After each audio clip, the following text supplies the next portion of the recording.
Hi everyone, welcome to my channel ammunition saga. तो आज हम बात करेंगे मानवता को शर्मसार करने वाली एक घटना के बारे में, जिसका नाम था siege of Leningrad. Meine Dame, dass ich mich in diesen Jahren für dich eingesetzt habe, dass ich anständig meine Zeit verwendet habe im Dienste deines Volkes. Gibst du jetzt eine Stimme? Wenn ja, dann leg für mich ein, so wie ich für dich eingesetzt habe. द्वितीय विश्व युद्ध की सबसे कुख्यात घेराबंदी operation Barbarossa के launch के 2 महीने बाद शुरू हुई, जो एडोल्फ हिटलर का सोवियत संघ पर एक आश्चर्यजनक आक्रमण था। 22 जून 1941 को 2 साल पहले हस्ताक्षरित गैर आक्रामकता संधि की अवहेलना में लगभग 3 मिलियन जर्मन सैनिक सोवियत सीमा के पार चले गए। दक्षिण में मॉस्को और यूक्रेन पर हमला किया, उत्तर में लिथुआनिया, लत्विया और एस्टोनिया से होते हुए बाल्टिक सागर के पास नेवा नदी पर 3 मिलियन से अधिक आबादी वाले शहर लेनिनग्राड पर हमला किया, जबकि लेनिनग्राड के नागरिकों ने 1941 की गर्मियों के अंत में खाइयों और टैंक रोधी किलेबंदी का पूर्ण प्रयास किया। निकटवर्ती लेक लाडोगा के माध्यम से एक जलमार्ग बाहरी दुनिया के लिए लेनिनग्राड का एकमात्र विश्वसनीय कनेक्शन था। सोवियत सेना लेनिनग्राड के उत्तरी हमलों को रोकने में कामयाब रही। उन्होंने एक ज्ञापन में लिखा, फ्यूहर ने पीटर्सबर्ग शहर को धरती से मिटाने का फैसला किया है। इसका उद्देश्य हर क्षमता के गोले का उपयोग करके तोपखाने की बमबारी और हवा से लगातार बमबारी के माध्यम से शहर को घेरना और उसे जमीन पर समतल करना है। जर्मन सेना के खंदक युद्ध में फंसने के बाद हिटलर ने रणनीति बदली और उन्हें घेराबंदी करने का आदेश दिया। नाजियों को शहर की एक बड़ी आबादी को भोजन कराने या भोजन का प्रबंध कराने की कोई इच्छा नहीं थी। हिटलर ने लेनिनग्राड पर सीधे आगे बढ़ने की बजाय एक डरावना विकल्प चुना था। वह बस इसके भूख से मरने का इंतजार करेगा। लेनिनग्राड को अपने अधीन करने के लिए बमबारी शुरू कर दी गई। जर्मनी वायुसेना लुफ्तवाफे ने भी नियमित बमबारी की। 8 सितंबर को एक भड़काऊ हमले के कारण भीषण आग लग गई, जिससे तेल और भोजन की महत्वपूर्ण आपूर्ति नष्ट हो गई। 19 सितंबर को इससे भी बड़ा हमला हुआ, जब लुफ्तवाफे ने 2500 उच्च विस्फोट वाले बम और आग लगाने वाले बम्बों को छोड़ा। नाकाबंदी के दौरान शहर पर अनुमानित 75,000 बम गिराए गए। घेराबंदी के दौरान दुश्मन की गोलीबारी में लगभग 50,000 नागरिक मारे गए। लेनिनग्राड की सबसे गंभीर समस्या भोजन की कमी थी। जर्मनों द्वारा शहर पर अपनी पकड़ मजबूत करने से पहले 6 लाख नागरिकों को निकाला जा चुका था, लेकिन अभी भी लगभग 25 लाख नागरिक फंसे हुए थे।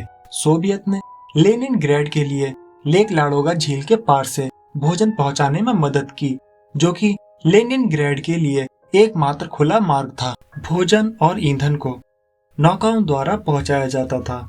सर्दियों में झील के जमने के बाद भोजन और ईंधन ट्रक और स्लेजों में आता था। लाडोगा मार्ग को रोड ऑफ लाइफ या जीवन की सड़क के रूप में जाना जाने लगा। लेनिनग्राड अभी भी बेहद कम आपूर्ति वाला बना हुआ था। नवंबर तक भोजन की कमी के कारण राशन में कटौती की गई। श्रमिकों के लिए प्रतिदिन केवल 250 ग्राम ब्रेड मिला। बच्चों, बुजुर्गों और बेरोजगारों को 125 ग्राम ब्रेड मिला।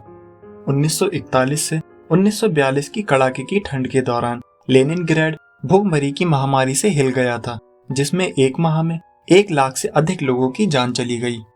एक व्यक्ति ने अपने दर्द भरे शब्दों में कहा, क्या यह मेरा शरीर है? यह बिना मुझे बताए इसे किसी और के शरीर में बदल दिया गया है। मेरे पैर और मेरी कलाइयां बढ़ते हुए बच्चे की तरह हैं।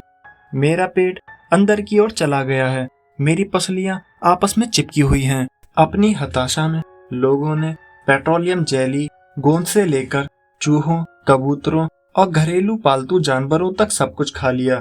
जैसे जैसे अकाल बढ़ता गया, तान्या सविचवा नाम की एक 12 वर्षीय लेनिनग्राडर ने अपने परिवार के सभी सदस्यों की मृत्यु की तारीखों को एक डायरी में दर्ज किया। उसने अपनी माँ के निधन के बाद लिखा, सविचेव मर चुकी है, हर कोई मर चुका है, केवल तान्या ही बची है।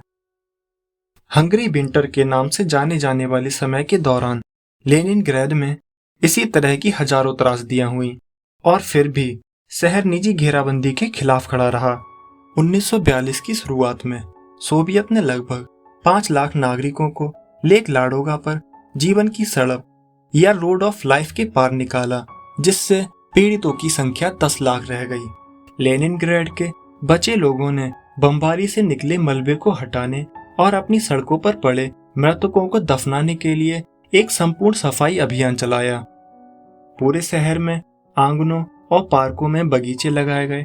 भोजन की आपूर्ति कम रही, शहर भूखमरी से लड़ता रहा, लेकिन शहर ने खुद को पतन के कगार से वापस खींच लिया।